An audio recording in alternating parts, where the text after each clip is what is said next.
Nah, pada video ini kita akan melanjutkan mengenai kombinasi dari fungsi. Nanti pada video berikutnya akan kita bahas juga mengenai shifting dan scaling dari fungsi. Nah, terlebih dahulu sekarang kita lihat kombinasi dari fungsi fx dan fungsi gx. Fx-nya sama dengan akar x, kemudian gx-nya adalah akar 1 min x. Kita mempunyai beberapa kombinasi di sini. Ada penjumlahan, pengurangan, pengurangannya f kurang g dan g kurang f, perkalian, pembagian, pembagiannya bisa f dibagi g dan g dibagi f. Nah, terlebih dahulu kita lihat yang f tambah g. F tambah G itu berarti akar X tambah akar 1 min X. Domain dari akar X ini adalah 0 sampai tak hingga ya, tidak ada akar bilangan negatif. Jadi nolnya ikut 0, ikut nolnya siku 0 sampai dengan tak hingga. Ini, fungsi ini domainnya hanya antara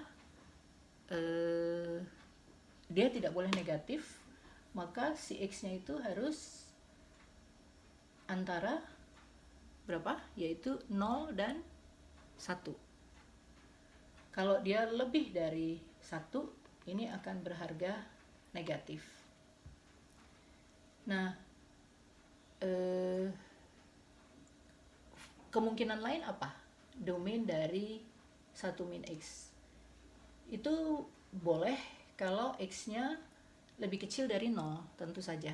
Karena kalau x-nya lebih kecil dari 0 menjadi 1 min sesuatu menjadi 1 plus. Jadi ini ada harganya.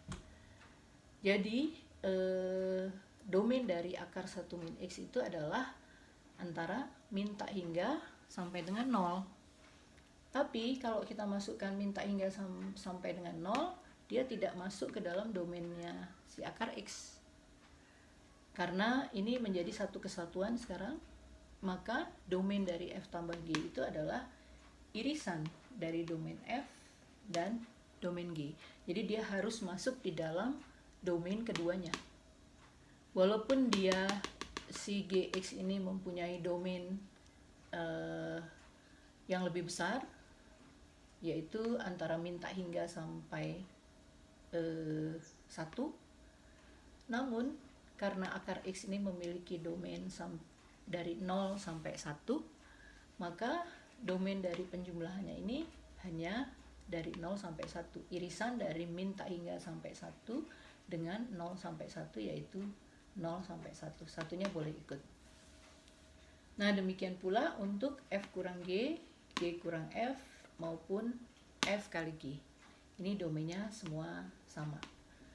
Nah, kalau kita lihat domain dari f dibagi g, sebenarnya sama, tapi dia tidak mengizinkan penyebutnya ini menjadi 0.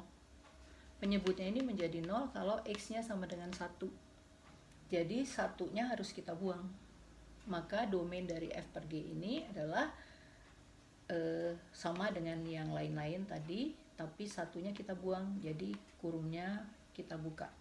Bukan kurung siku lagi, tapi kurung biasa.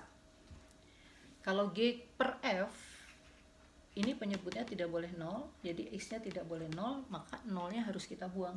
Jadi sama dengan yang lain-lain, namun 0-nya harus kita buang. Maka ini kurungnya menjadi, kita buka menjadi kurung buka 0, 1. Satunya tetap ikut. Nah, nanti kita lanjutkan di video berikutnya dengan komposisi dari fungsi.